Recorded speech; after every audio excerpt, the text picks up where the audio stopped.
11 के स्टूडेंट जो आपका अर्थशास्त्र का यानी आपका एक इकोनॉमिक्स का पेपर होने वाला है 8 अप्रैल को। तो आप हम एक तो लाइक और शेयर ठोक दीजिए, महाकाल का दबा के लाइक और शेयर ठोक दीजिए।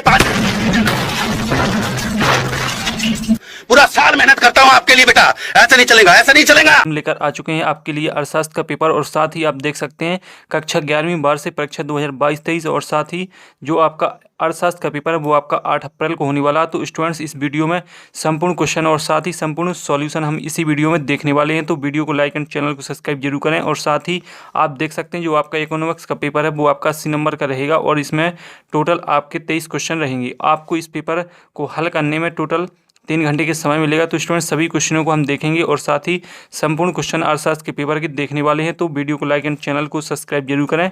और साथ ही स्टूडेंट सभी क्वेश्चन का जो सॉल्यूशन है वो हम आपको देने वाले हैं इसी वीडियो में, तो चैनल को सब्सक्राइब जरूर करें। तो चलो देख लेते हैं कौन से क्वेश्चन आपके जो 8 अप्रैल के पेपर में होने वाले हैं वो कौन से क्वेश्चन रहेंगे।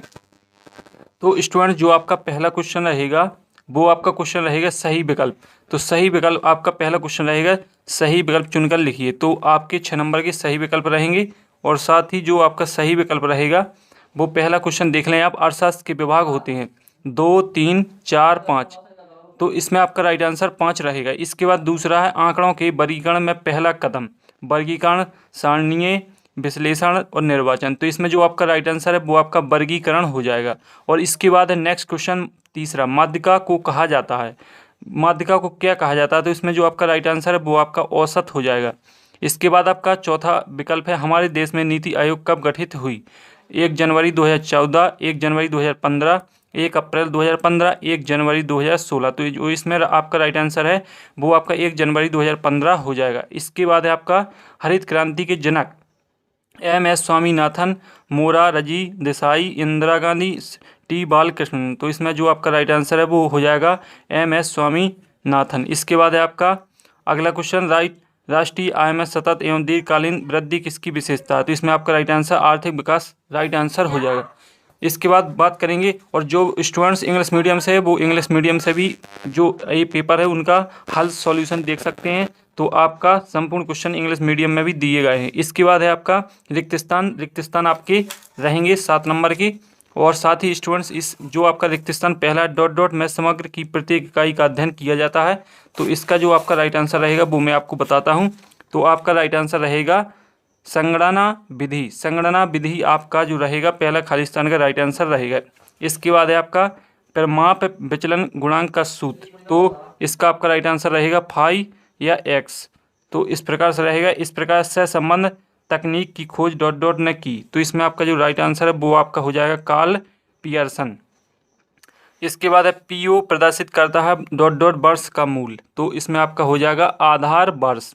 और 5वां उदारीकरण में अनावश्यक डॉट डॉट को कम किया जाता है। तो इसमें आपका राइट आंसर प्रतिबंधों को कम किया जाता है। इसके बाद है आपका अगला क्वेश्चन 2011 में साक्षरता का प्रतिशत था। तो साक्षरता का प्रतिशत 74.04% था आपका 2011 में साक्षरता का प्रतिशत। इसके बाद है आर्थिक विकास एक डॉट डॉट प्रक्रिया है। तो इसमें आपका राइट आंसर सतत हो जाएगा। तो स्टूडेंट सभी खाली स्थान के जो आपके सॉल्यूशन है वो मैंने आपको स्क्रीन पर दिखा दिए, जल्दी से देखते जाएं। इसके बाद है आपका अगला क्वेश्चन। तो अगला क्वेश्चन जो रहेगा वो आपकी सही जोड़ी रहेगी। तो सही जोड़ी को हम देख लेते हैं। और साथ ही स्टूडेंट्स जो आपके क्वेश्चन है ये आपके जो 8 अप्रैल के पेपर उसके लिए काफ़ी बहुत ही अहम हो जाते हैं। और साथ ही जो आपका सही जोड़ी तीसरा क्वेश्चन सही जोड़ी रहेगा जो आपका 6 नंबर का रहेगा। पहला क्वेश्चन है सांख्यिकी के जनक। तो आपका हो जाएगा ग्रेट फायर्ड एकेनवाल। इसके बाद है केंद्रीय प्रवृत्ति की माप। तो इसमें आपका समांतर माध्य हो जाएगा। पदों के विचरण की माप। तो ये आपका हो जाएगा अपकरण। आदर्श निर्देशांक तो हो जाएगा फिशर। और पिछड़ी अर्थव्यवस्था तो इसमें हो जाएगा निम्न जीवन स्तर। और चीन में आर्थिक सुधार तो इसका हो जाएगा 1978। तो आपके राइट आंसर मैंने आपको सही जोड़ी की भी बता दिए है। और जो इंग्लिश मीडियम में देखना चाहते हैं वो इंग्लिश मीडियम में भी जो आपकी सही मिलाना उनको देख सकते हैं। और पूरा का पूरा पेपर भी इंग्लिश मीडियम में आपका दिया गया है और साथ ही हिंदी मीडियम दोनों में दिया गया है। इसके बाद है आपका एक शब्द एक वाक्य 7 नंबर के रहेंगे। पहला है समंग कितने प्रकार के होते हैं? तो इसमें जो आपका राइट आंसर है वो मैं आपको बता देता हूँ। तो आपके 2 प्रकार के होते हैं। जो समंक होते हैं वो आपके कितने प्रकार के होते हैं? 2 प्रकार के होते हैं। इसके बाद है आपका अगला क्वेश्चन सिग्मा x/n किसका सूत्र है? तो इसमें आपका राइट आंसर रहेगा समांतर माध्य। परिमाप विचलन का विचार किसने किया? तो इसमें आपका जो राइट आंसर है वो हो जाएगा आपका कार्ल पियर्सन। इसके बाद है आपका कृषि क्रियाएं किस क्षेत्र से संबंधित हैं? तो इसमें आपका राइट आंसर हो जाएगा प्राथमिक क्षेत्र।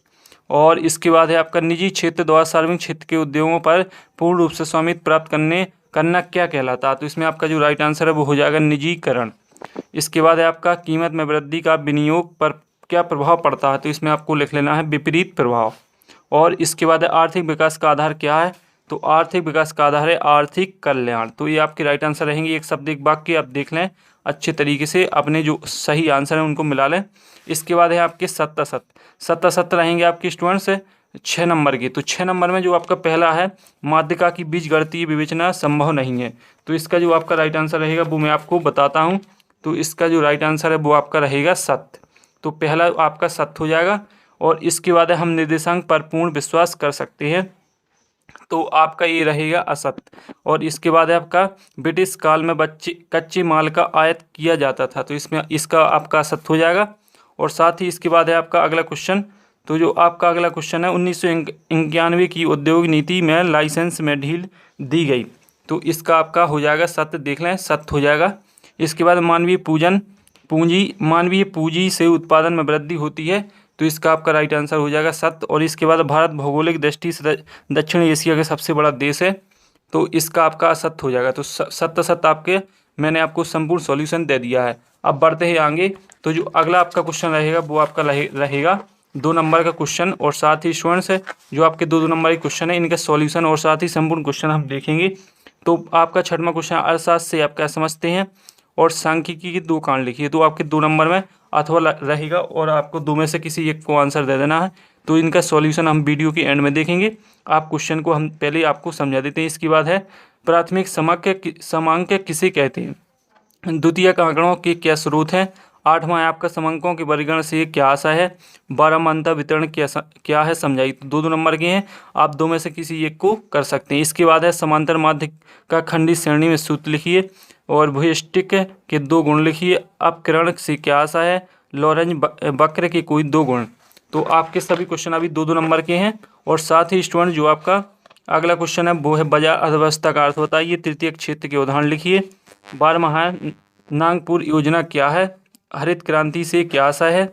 और 13वां है आपका निर्धनता रेखा क्या है? मौसमी बेरोजगारी से क्या आशय है? ग्रामीण विकास से क्या आशय है? और किसी विपणन से क्या आशय है? 15वां है आपका मानवीय पूंजी निर्माण के स्रोतों को लिखिए। औपचारिक क्षेत्र और अनौपचारिक क्षेत्र का अर्थ स्पष्ट कीजिए। अभी आपके सभी 2 नंबर की। अब आपका जो 16वां क्वेश्चन है वो आपका 3 नंबर का रहेगा। प्राथमिक और द्वितीयक के समांक में अंतर स्पष्ट कीजिए। और इसके बाद रेखाचित्र प्रदर्शन की सीमाएं लिखिए। तो स्टूडेंट्स आपके जो क्वेश्चन रहेंगे वो काफ़ी आपके 8 अप्रैल के पेपर में होने वाले जो अर्थशास्त्र का आपका पेपर होने वाला है उसके लिए काफ़ी अहम हो जाते हैं। और साथ ही जो आपका 7वां है परिमाप विचलन किसे कहते हैं? परिमाप विचलन के 2 दोष लिखिए। आपका 3 नंबर का क्वेश्चन रहेगा। इसके बाद इसका अथवा देख लें। अपकरण के उद्देश्य लिखिए। आधारिक संरचना किसे कहते हैं? इनका क्या महत्व है? और इसका जो अथवा पर्यावरण क्षति के प्रमुख कारणों का उल्लेख कीजिए। 19वां है आपका सन 1958 में प्रारंभ किए गए चीन के ग्रेट लीप फॉरवर्ड अभियान की व्याख्या कीजिए। इसके बाद है आपका अथवा है भारतीय अर्थव्यवस्था की कोई 3 विषयान लिखिए। 20वां क्वेश्चन देख लें। 20वां है आपका निम्नलिखित वितरण में से माध्यिका मूल्य की परिगणना कीजिए। तो आपको जो आंकड़े दिए गए हैं उनकी आपको क्या कर लेना है? आपको माध्यिका निकालना है। और इसके बाद जो 21वां क्वेश्चन है 21वां देख लें। सहसंबंध के विभिन्न प्रकारों को संक्षिप्त में लिखिए। आपका 4 नंबर का क्वेश्चन रहेगा। और साथ ही 4 ही नंबर का आपका 20वां क्वेश्चन रहेगा। इसके बाद जो आपका 21वां का अथवा रहेगा वो है निर्देशांक की रचना के 4 प्रमुख चरण बताइए। ब्रिटिश शासन का भारतीय अर्थव्यवस्था पर क्या प्रभाव है लिखिए। इसके बाद है आपका आर्थिक नियोजन के 4 लाभ लिखिए। और 23वां भारत में निजीकरण के उपाय बताइए। और इसका अथवा भारत में विश्वव्यापीकरण को प्रेरित करने वाले घटकों को लिखिए। तो स्टूडेंट्स आपका जो संपूर्ण पेपर है वो मैंने आपको फाइनली करवा दिया। और साथ ही जो इस पेपर का सॉल्यूशन रह गया है वो आपको नेक्स्ट वीडियो मिलने वाला है। तो चैनल को सब्सक्राइब एंड वीडियो को लाइक जरूर करें। और साथ ही मैंने आपको जो आपके विकल्प है उनका सॉल्यूशन मैंने आपको दे ही दिया है। और साथ ही आप टेलीग्राम चैनल पर जाकर जुड़ जाएँ तो आपको संपूर्ण पेपर का सॉल्यूशन भी मिल जाएगा। तो स्टूडेंट्स मुझे आशा है कि आपको पूरा का पूरा पेपर जो मैंने आपको शेयर किया है समझ में आ गया होगा। तो स्टूडेंट्स अगले वीडियो में फिर मिलते हैं अगले वीडियो के साथ। जब तक के लिए जय हिंद।